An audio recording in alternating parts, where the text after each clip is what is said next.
Kita semua tahu ada friksi sangat tajam di bangsa kita 3 tahun belakangan ini. Saya khawatir karena tidak sembuh-sembuh. Saya berharap semua berakhir dengan damai setelah Pilpres. Sampai Pak Prabowo gabung ke pemerintahan. Taunya belum loh, residunya masih ada. Kemarin misalnya urusan Jokowi kritik Surya Paloh peluk bos PKS. Dibalas dengan sindiran Surya Paloh ke Jokowi yang dianggap terlalu curigaan. Hal ini membuat bara terus aja menyala. Ternyata bara itu masih ada. Panas di dada masih ada, marah masih ada, ketidakpercayaan masih ada. Sosial media masih tajam berbeda, bahkan berbeda sesama anggota keluarga sedarah masih tajam. Kebawa ke rumah tangga, kebawa ke acara keluarga, sangat menyedihkan. Para hoaxer pro pemerintah masih didiamkan membuli siapa saja semau mereka. Bener deh, tidak ada usaha dari pemerintah untuk melakukan counter propaganda urusan beginian. Lembaga negara mandul, instrumen negara gagap, pejabat bingung juga menyelesaikan tumpahan efek yang tidak terkendali ini. Hatred, kebencian masih membara di mana-mana. Solusinya, gunakan pertumbuhan ekonomi, sejahterakan rakyat segera. Ekonomi harus meningkat 2 kali lipat dalam waktu yang cepat. Caranya, kita menengok sejarah kemerdekaan bangsa Indonesia karena kita menderita bersama atau common sorrow, sehingga kita kompak mengusir penjajah. Kebersamaan itu memerdekakan bangsa. Lalu setelah mereka mulai ada yang senang dan banyak yang masih susah. Tidak seragam dan tidak sama ketika diajak bergerak, maka yang lapar bisa kompak, yang perutnya kenyang mulai minggir. Dan berganti rezim, berganti oligarki, berganti siapa yang senang. Jadi salah satu solusi yang bisa kita usulkan adalah sesegera mungkin membuat common happiness, senang bersama, buat ekonomi GDP naik ke 7.000, segera buat platform ekonomi kemakmuran bersama. Common happiness adalah masalah kesempatan usaha swastanisasi, karena saat ini ekonomi mayoritas dikuasai kaum minoritas. Ini berbahaya. Sebentar, jangan takut ya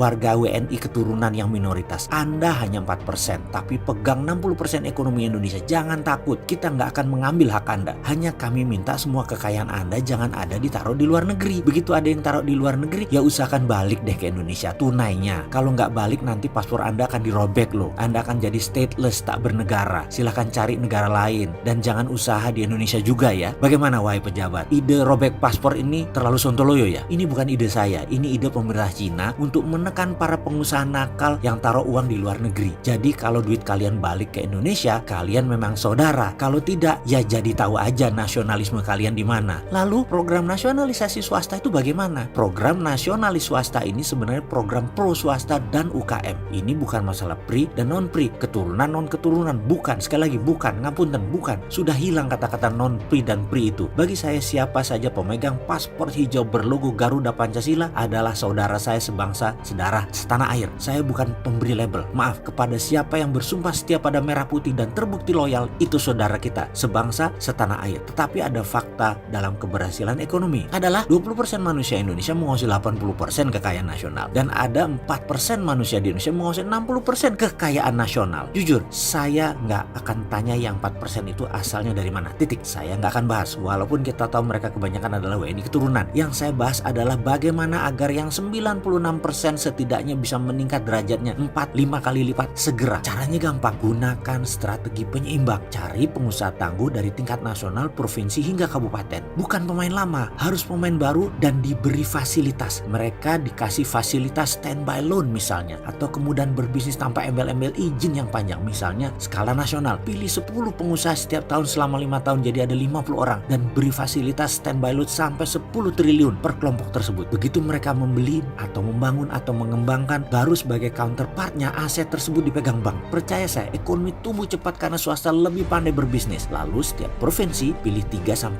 orang setiap tahun selama 5 tahun ke depan. Beri mereka standby loan 1 triliun per pengusaha. Lalu setiap kabupaten pilih 3-5 pengusaha baru diberikan standby loan sebanyak 500 miliar nilainya. Mereka harus bangun wilayahnya, tidak boleh keluar kecuali produknya boleh keluar wilayahnya. Dengan cara ini ekonomi berputar secara trickle down 5 tahun ke depan dengan cepat. Lalu bagaimana memilih siapa fasilitas standby loan itu diberikan? Kita sudah buatkan tolok ukur dan ratingnya, ukuran ke NKRI-an mereka yang pantas dan berkemampuan. Oh iya Pak Presiden, kalau berkenan saya boleh jadi salah satu mata pemilihan sebagai juri untuk menyeleksi pengusaha swasta nasional tersebut. Saya cukup Simon Cowell kok orangnya, bahkan lebih. Saya kan sontoloyo.